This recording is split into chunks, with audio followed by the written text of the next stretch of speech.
আজকে দেখা যায় আমাদের দরবারে অনেক ভাই মাথায় টুপি দিছে কালো, কিন্তু কর্মে আর কালো টুপি করতে নাই।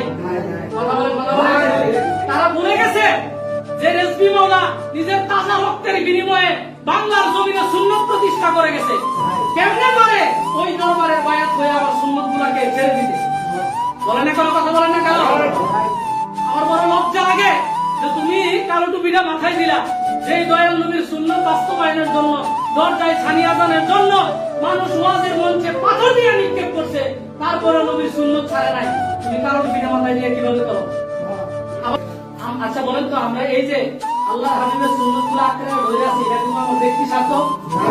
কথা বলেন না কেন? দয়াল নবীর সুন্নাত মানে কেন? আল্লাহ বলতেছে ইন কুনতুম তুহিব্বুন আল্লাহ, যদি আমি আল্লাহর ভালোবাসা চাও তাইলে আমার নবীর অনুসারী হইয়া যাও। আপনি মানেন না, করেন না, কিন্তু আমি করি, আপনি কেন বাধা দিবেন? এখন এরকম কথা হয় কি হয় না?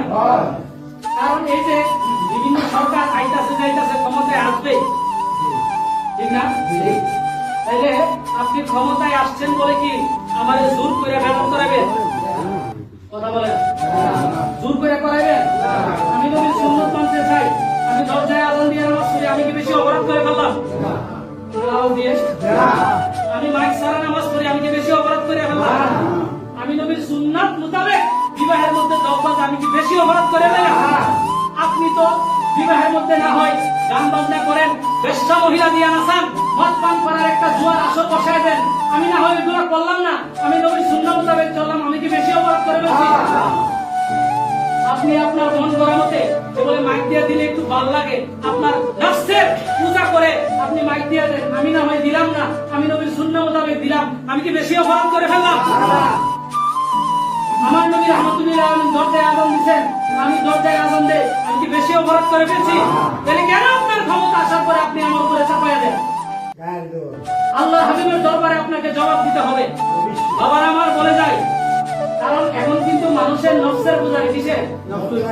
ধর্ম বলতেছে তুমি এমনি করো, হ্যাঁ কয় এভাবে করলে ভালো হয়, বলে কি বলে না?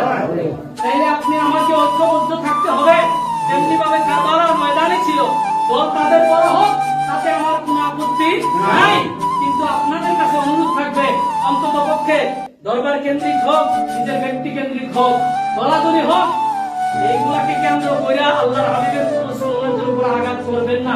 আপনাদের কাছে পায়ে হাত রেখে বললাম, আপনারা যদি একনিষ্ঠ থাকেন, দয়াল নবীর ভালোবাসায় যদি থাকেন, আশা করি কোন জালেম এদিকে আঙুল